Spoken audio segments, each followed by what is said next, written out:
So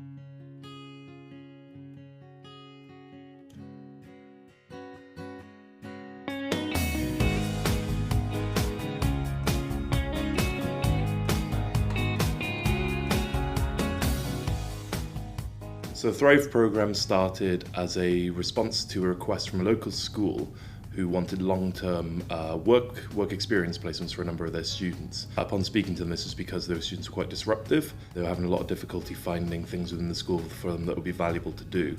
And so they were looking at sort of external options. We're in the Employment Initiative team, so we decided that what can we do, what can we put together that kind of meets that need. So rather than just organise those placements, we looked at putting together a pilot programme, which was called Thrive.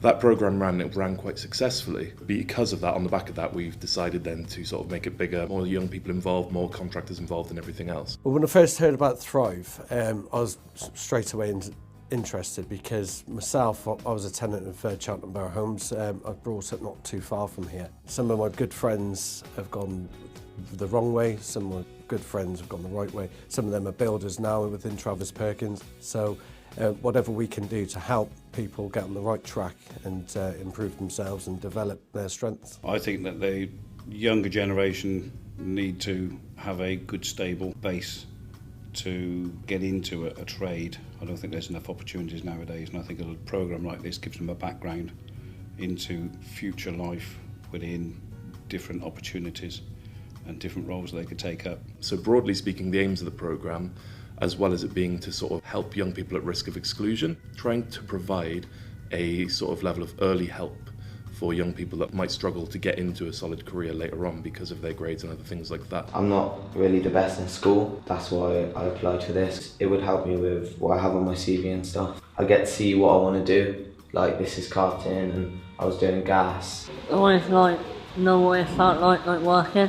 They know what they're doing, they teach you how to do things. But it helps get a job when you're older. We're now taken from the 2 schools in Cheltenham that have the highest level of exclusion, and we have 6 young people on the programme this year.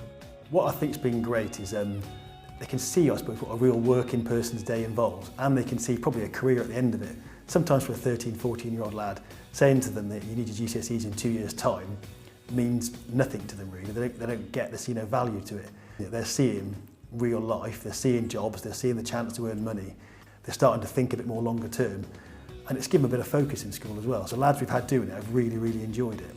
And we've also become ASDAN accredited this year, so as well as the sort of qualifications that students get on the programme, like their first aid or their health and safety, it's now accredited with an outcome in careers and experiencing work. I thought it was a good idea to help the community, because in this trade we need more young blood coming up into the system. A lot of the younger people nowadays get pigeonholed, I think, or pushed into more of an office-based, computer-based.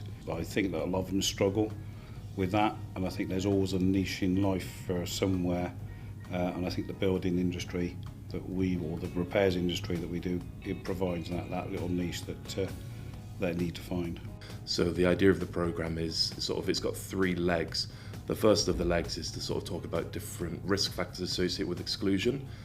So for instance, when you are excluded, you're much more likely to be involved in violent crime. The second element of the programme is all around aspirations and future. So the young people speak to people from Gloucester College and other agencies to talk about what their options could be, what they'd like to do, how they could get there. And the last part of it is that they eventually go out on long-term work experience placements with a number of different contractors in the area. The purpose of that is, as well as them learning a lot of new skills which are within their interest, which is construction for the 6 young people on the programme, it also helps them to have quite a solid role model, because a lot of the contractors that have chosen to become involved have had their own experiences in school that perhaps not as positive as others, or were struggling in school themselves and have yet become very, very successful tradesmen. Every child that comes in here for their work experience, they can see all aspects of Travis Perkins. It's not just a builder's merchant, it's also a sales office, we have showrooms, we've got tool hire. So we try and give them elements of all the different aspects of that working day. And so there's a strong practical element to the course, because at the end of the day, the young people on the programme are very bright, they're very hard working, they're just not very well suited to a classroom environment. And so it's about differentiating our approach, how can we tackle this differently in order to enable them to do the best that they can do. They find a week in school sometimes challenging to hold it all together and do the work. It's given them a carrot, something to look forward to, and they've enjoyed doing it. So all 4 of them, we've seen a real change in their attitude towards school and their attitude towards, I suppose, in terms of life and just thinking about what they're doing and where they're going. The advice I give to young people is even if school doesn't really fit with you, what have you, just try and get those basic of English and maths which sit you no matter where you're going, and no matter how all the trades outside are going to use maths, and if you're having to put paperwork through to someone, you need your English. Well, I play a big part in recruitment here at Travis Perkins, so in terms of CV, I would look to make sure that they can actually put pen to paper or type out a CV first of all, but it's when they get into the interview room. So I try to give everyone the opportunity to be in front of me for an interview, and it's the potential that they have. Can they actually train? Do they listen to learn? There's a few things we'd like to be able to do in the future. We'd love to expand the scope of the programme. How we'd be able to do that is up for debate, maybe with more pupils or more schools or more programmes. Boys in school aren't always the most engaged with schoolwork. If they can see some reason to it, or there's some sort of end, an end goal to it, I think, and we dealt with the boys here, they will engage better with school. Any encouragement I give to businesses that are interested within supporting Thrive is embrace it. And what you put into it, you will get back, and you will see the rewards by seeing people. It does benefit people's futures, and it is an ongoing thing that we want to be part of going forward as well. This is a great idea. This project, there's lots of boys in 8, 9 and 10, not just in this school but other schools, who are made for this sort of thing. And I mean it in a nice way. They're not going to be doctors or solicitors. They're going to be tradesmen, and they're going to earn a good living from it. And this is, getting them hooked early and giving them some sort of sense to something to look forward to. Know what you want to do. Look around, find something that suits you, and then stick with it.